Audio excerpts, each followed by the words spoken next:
Halo, nama saya Togu Tuanipe, NPM 20832 dari kelas A3, ingin menjelaskan beberapa topik. Yang pertama, pengertian pasar modal, yang kedua, jenis-jenis pasar modal, yang ketiga, manfaat pasar modal, dan yang terakhir adalah aktivitas pasar modal di masa sekarang, di masa pandemi.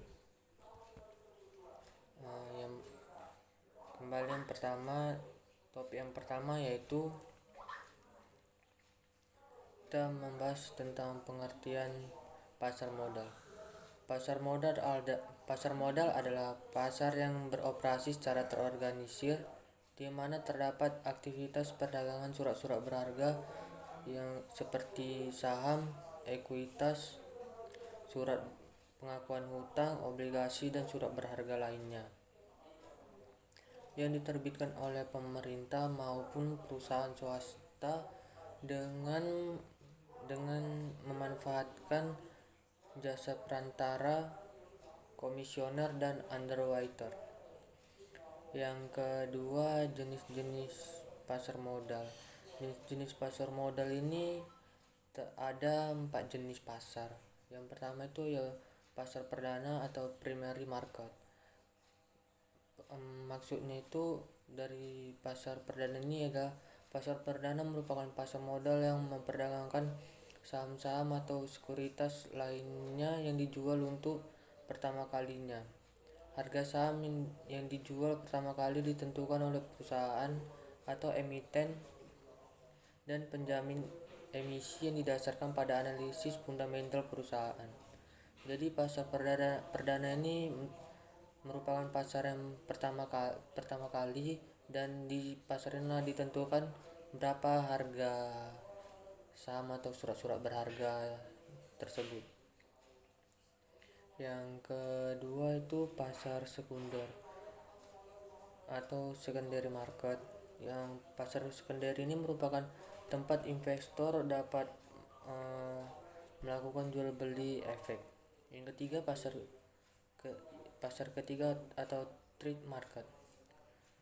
Pasar ketiga ini disebut juga dengan OTC atau over the counter, adalah sarana transaksi jual beli efek antara anggota bursa atau market maker serta investor, dan harga dibentuk oleh market maker agar investor dapat memilih market maker dengan harga yang terbaik. Yang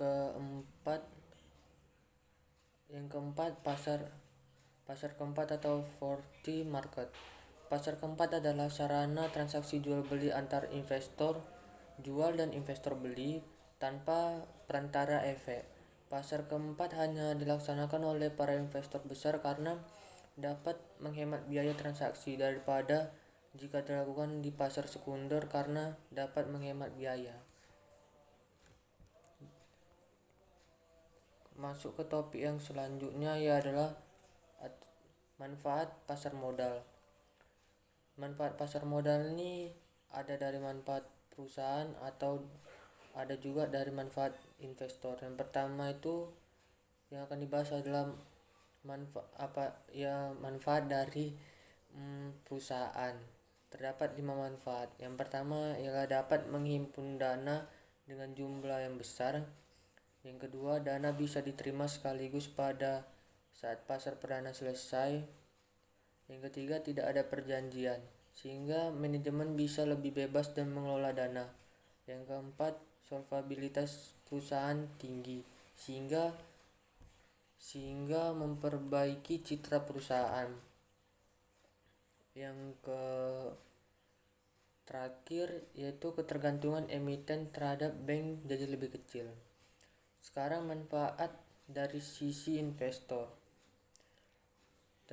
Terdapat beberapa manfaat. Yang pertama, nilai investasinya berkembang mengikuti pertumbuhan ekonomi.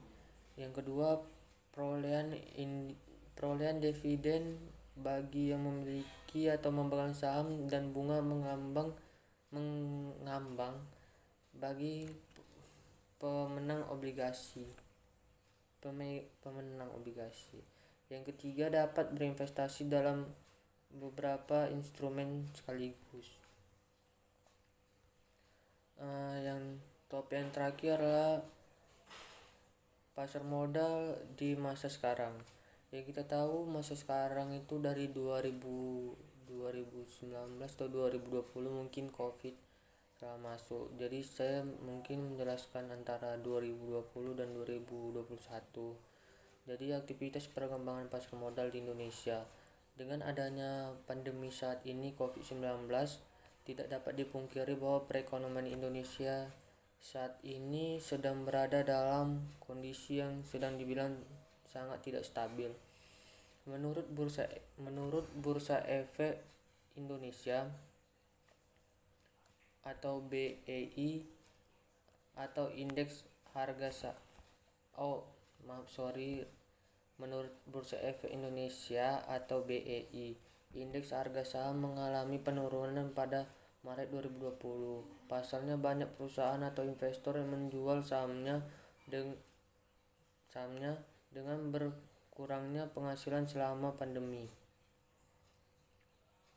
Investor tetap dapat melakukan investasi dengan memilih produk investasi yang biasa dipilih oleh investor individual. Selain salah satu yang menjadi gairah baru dalam produk investasi masa pandemi ini adalah investasi emas dan reksadana. Sarannya mulai mencoba beralih pada investasi yang tingkat pengembaliannya lebih besar namun memiliki resiko yang sedikit. Dan kita juga harus berhati-hati dengan dana darurat yang harus kita siapkan. Demikianlah apa yang saya jelaskan. Mungkin kalau ada salah kata atau kekurangan mohon dimaafkan. Terima kasih.